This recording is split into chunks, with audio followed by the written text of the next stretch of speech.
নমস্কার, আমিষ ও নিরামিষের বাহার চ্যানেলে আপনাদের সবাইকে জানাই সাদর আমন্ত্রণ। আজকের রেসিপি আলু বেগুন দিয়ে ইলিশ মাছ। চলুন তাহলে কী কী উপকরণ লাগছে দেখে নেওয়া যাক। আমি এখানে নিয়েছি ইলিশ মাছ, আলু, বেগুন, ঝাল লঙ্কা, হলুদ, সর্ষেটাকে আমি শিলে বেটে ছেঁকে নিয়েছি, ধনে জিরে, 1 চা চামচ ধনে, 1/2 চা চামচ জিরে, এটা শিলে বেটে নিয়েছি, আর নিয়েছি কাঁচা লঙ্কা বাটা।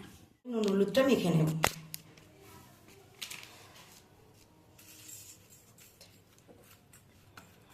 মাছটা ভাজার জন্য সর্ষের তেল আমি গরম করে নেব। তেলটা গরম হয়ে গেছে, মাছগুলো আমি ভেজে নেব।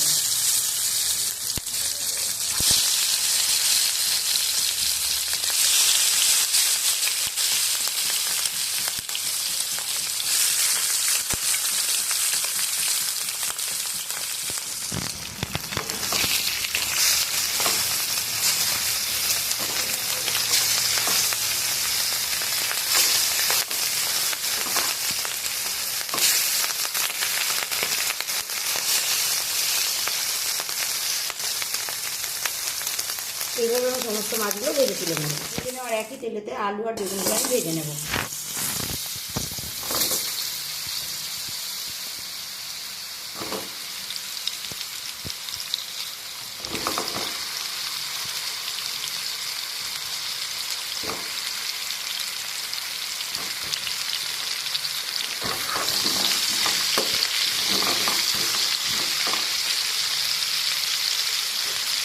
এখন দেব সামান্য হলুদ,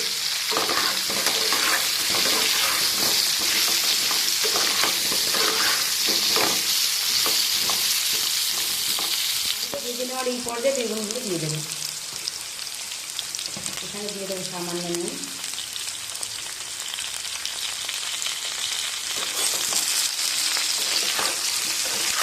হালকা ভেজে আমি এটা নামিয়ে নেব। মশলাটা কষানোর জন্য এখানে পরিমাণ মতো সর্ষের তেল নিয়ে নিলাম।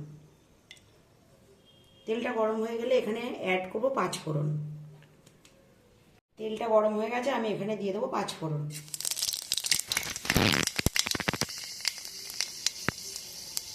5 ফোড়নটা লাল লাল হয়ে গেলে এখানে দিয়ে দেবো ধনে জিরে বাটাটা।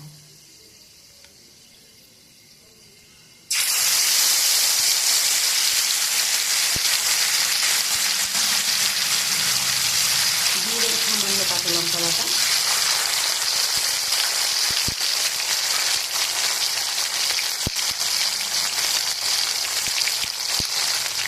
দিয়ে দেবো পরিমাণ মতো হলুদ।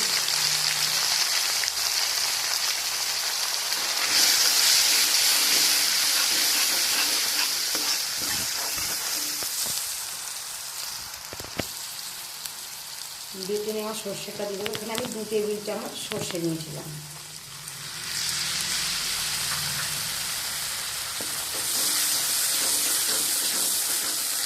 এই সময় গ্যাসের ফ্লেমটা আমি একদম লো মিডিয়ামে রেখে মশলাটা কষিয়ে নেব। মতো ঝাল লঙ্কা গুঁড়ো,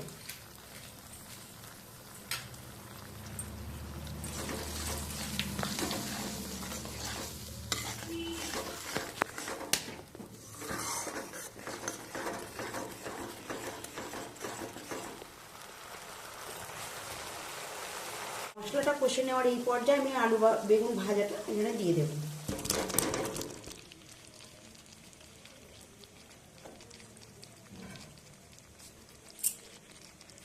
দিয়ে দেব স্বাদ মতো নুন,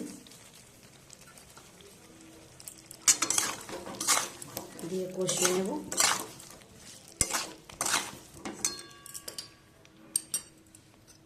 মশলা বেটে নেওয়ার জলটা দিয়ে দেব।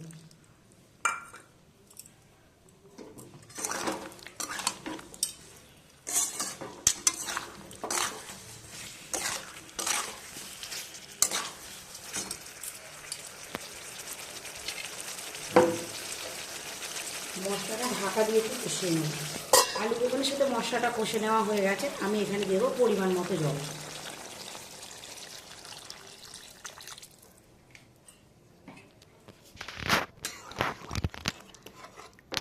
মশলাটা ভালো করে মিশিয়ে দিয়ে আমি এটা ঢাকা দিয়ে সেদ্ধ করে নেব। আলু বেগুনটা সেদ্ধ হয়ে গেছে, আমি এখানে মাছগুলো দিয়ে দেব।